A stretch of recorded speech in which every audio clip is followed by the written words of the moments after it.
All are fine and welcome to another video. आज हम जो टॉपिक डिस्कस करने वाले हैं वो पूरी दुनिया में पढ़ा जाता है क्योंकि वो बहुत अहम टॉपिक है। और आज हम लेके आए हैं आप लोगों के लिए बेसिक ग्रामर का टॉपिक। तो बेसिक ग्रामर क्या है और हम जो इंग्लिश लैंग्वेज है उसमें ग्रामर का क्या इंपॉर्टेंस है और ग्रामर क्या है, तो आज हम इस टॉपिक को डिस्कस करेंगे। तो पहले तो ग्रामर एक आर्ट है राइटिंग का।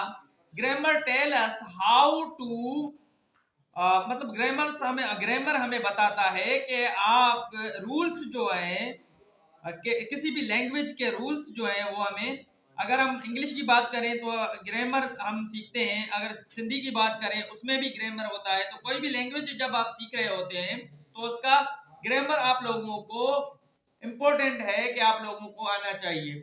तो इंग्लिश एक इंटरनेशनल लैंग्वेज है जो पूरी दुनिया में बात की जाती है। उसमें इंग्लिश में पूरी दुनिया में इंग्लिश का एक इम्पोर्टेंट रोल है, क्योंकि अगर आप कोई अच्छा सेंटेंस प्रेजेंट नहीं कर सकते सामने वाले बंदे को, तो वो आपकी बात आसानी से नहीं समझेगा। तो आइए देखते हैं कि ग्रामर की डेफिनेशन क्या है और ग्रामर क्या है। तो आते हैं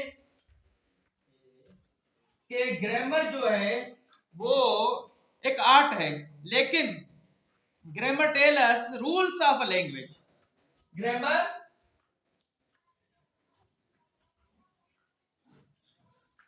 tell us rules of a language and grammar हमें यह भी बताता है कि आप किसी सेंटेंस से पैराग्राफ को और पैराग्राफ से किसी स्टोरी को कैसे आप लिख सकते हो। तो ये रूल्स हैं, अगर किसी चीज के रूल्स रेगुलेशन है तो उनको सीखना बहुत इंपॉर्टेंट है। इस हवाले से ग्रामर का भी जो रूल्स रेगुलेशन है तो ये it also describe how to write a sentence,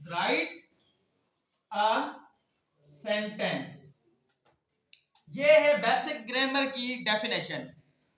अब हम जानते हैं कि ग्रामर जो है वो हमारे लिए तो इम्पोर्टेंट है, पूरी दुनिया के लिए, पूरे मतलब जहां पे भी इंग्लिश को पढ़ा जाता है उधर इंग्लिश के ग्रामर को पढ़ा जाता है।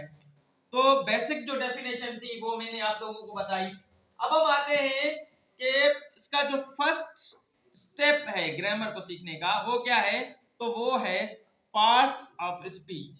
अगर हमें पार्ट्स ऑफ स्पीच नहीं आते तो हमें ग्रामर समझना बहुत मुश्किल हो जाएगी, यानी इंग्लिश लैंग्वेज को भी समझना मुश्किल हो जाएगा।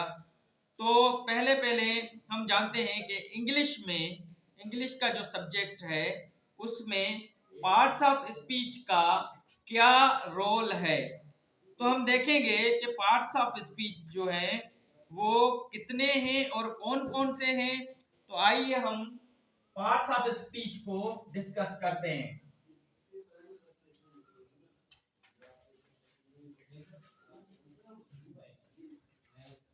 यहाँ पर टोटल पार्ट्स ऑफ स्पीच जो हैं वो 8 हैं। उनमें से जो फर्स्ट है वो है वो नाउन कहलाता है। सेकंड जो होता है वो प्रोनाउन कहलाता है। थर्ड जो है वो एडजेक्टिव, फिर वर्ब, फिर adverb, preposition, conjunction and interjection. तो आइए हम जानते हैं कि नाउन क्या है और ये कैसे हम लिख सकते हैं नाउन को, और नाउन को कैसे हम पढ़ सकते हैं, नाउन है क्या बेसिकली। तो ये हम देखते हैं। तो पहला जो part of speech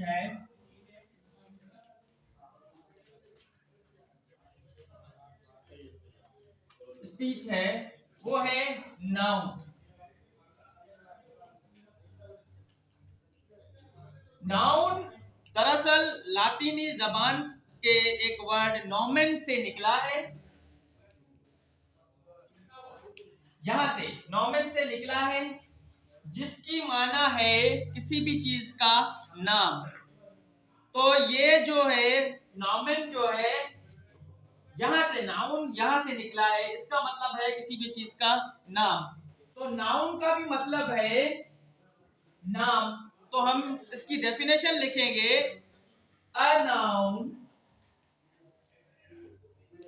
is a name of anything. आप किसी भी चीज के नाम को नाउन कह सकते हैं। तो हम कहेंगे कि नाउन की जो डेफिनेशन है, a noun is a name of anything. अब एनीथिंग से मुराद ये है आप किसी जगह का नाम, किसी बंदे का नाम, आप किसी जो दुनिया में जो भी चीजें हैं जो उनके नाम हैं, तो हम उनको नाउन बोलते हैं, ये नाउन कहलाते हैं। फॉर एग्जाम्पल यहां पे हमने एक नाम लिखा यासिर, वजीर, यहां पर थे ये बंदों के नाम। आप किसी जगह का नाम लिख लें, सपोज आप ये थे नेम्स। अब हम किसी जगह का नाम लिख लेते हैं, तो हम सपोज लिखते हैं स्कूल, या हम लिखते हैं ठट्टा, मतलब ये स्कूल का नाम है लेकिन हम लिखते हैं किसी जगह का नाम, ठट्टा, कराची,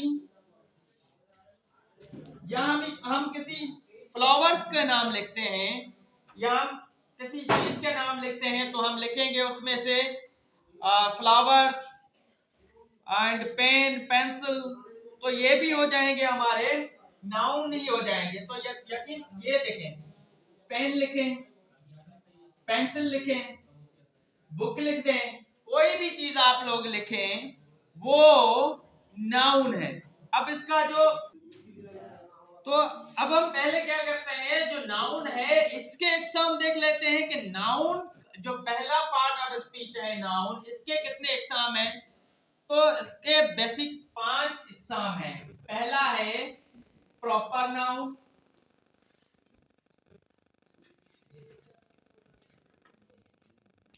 ये किसी भी पार्टिकुलर पर्सन के हवाले से यूज किया जाता है। दूसरा है, दूसरे नंबर पे आता है कॉमन नाउन।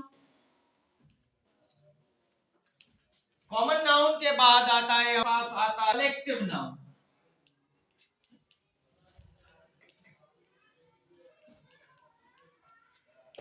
और चौथे नंबर पर हमारे पास है मटेरियल नाउन।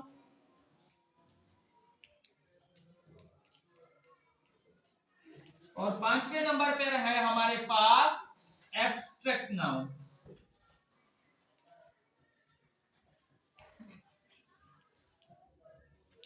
ये 5 एग्जाम है नाउन के। अब हम इनको डिस्कस करते हैं कि प्रॉपर नाउन क्या है, कॉमन नाउन क्या है, कलेक्टिव नाउन क्या है, और मटेरियल नाउन क्या है, और एब्स्ट्रैक्ट नाउन क्या है।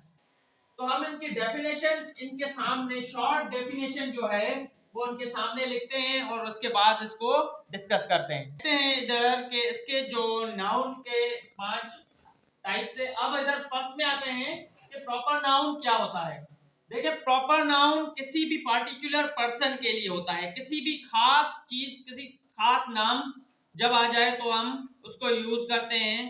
देखिए, सपोज करें इधर कोई नाम है यासिर, या कोई नाम है जैसे प्रॉपर नाम है किसी बंदे का, कोई किसी, या स्कूल का हम एग्जांपल ले लें, स्कूल, और ले लें इधर मोबाइल। तो प्रॉपर नाम जो भी हैं किसी भी चीज के, तो उधर हम ये वाला जो है प्रॉपर नाउन कहलाता है। वो किसी भी पार्टिकुलर पर्सन के हवाले से या किसी पार्टिकुलर चीज के लिए, तो उसमें एनिमल्स आ सकते हैं, कोई भी चीज आ सकती है, जैसे कोई पार्टिकुलर नाम हो किसी चीज का। अब इधर हम आते हैं कॉमन नाउन। कॉमन नाउन क्या होता है, एक कॉमन जेंडर होता है और कॉमन नाउन। अब हम नाउन की बात कर रहे हैं इधर। तो common noun use for common person, यानी कॉमन पर्सन के हवाले से यूज किया जाता है, यूज फॉर कॉमन पर्सन।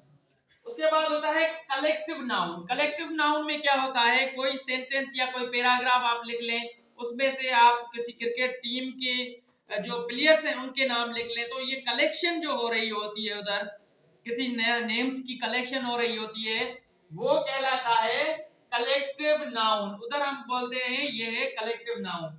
और उसके बाद होता है मटेरियल नाउन। मटेरियल नाउन में सॉलिड हो गया आप लोगों का, लिक्विड हो गया, कोई ब्रिक्स हो गई, कोई आयरन हो गया, मतलब कोई भी मटेरियल जब यूज होता है तो वो हम मटेरियल नाउन बोलते हैं उसको। और लास्ट में जो है एब्स्ट्रैक्ट नाउन, कोई एक्शन हो गया, क्वालिटी हो गई, स्टेट हो गई कोई किसी किस्म की, तो हम उसको इधर मटेरियल नाउन बोलते हैं। एक्शन में हमारे पास सपोज लव हो गया। अच्छा, ये एब्स्ट्रैक्ट नाउन को हम देख नहीं सकते, टच नहीं कर सकते। जैसे हमारे पास हवा है, हवा को हम सिर्फ महसूस कर सकते हैं और हम उसको टच नहीं कर सकते। तो उस हवाले से यहाँ पर लव हो गया, एडवाइस हो गई, जजमेंट हो गया, और ये हो गई एक्शन। अब हमारे पास क्वालिटी क्या होती है, क्वालिटी में सपोज आप रख लिए विजडम हो गया, ऑनेस्टी हो गया, गुडनेस हो गया, तो ये जो चीजें होती हैं वो होती हैं। और स्टेट, अब स्टेट में मतलब हो गई हैप्पीनेस हो गई, किंगडम हो गया, आ, मतलब ये जो चाइल्डहुड हो गया, तो ये जो होती हैं वो होती हैं ये स्टेट। ये आ गई हमारे पास, तीन चीजें थी हमारे पास एब्स्ट्रैक्ट नाउन में, एक्शन, क्वालिटी और स्टेट। तो इस तरीके, इस हवाले से हम जो है ना ये पांचों जो एग्जाम है वो नाउन के हमने सीखे। अब हम अपने दूसरा जो लेक्चर है वो उसमें हम इंशाल्लाह प्रोनाउन को डिस्कस करेंगे। और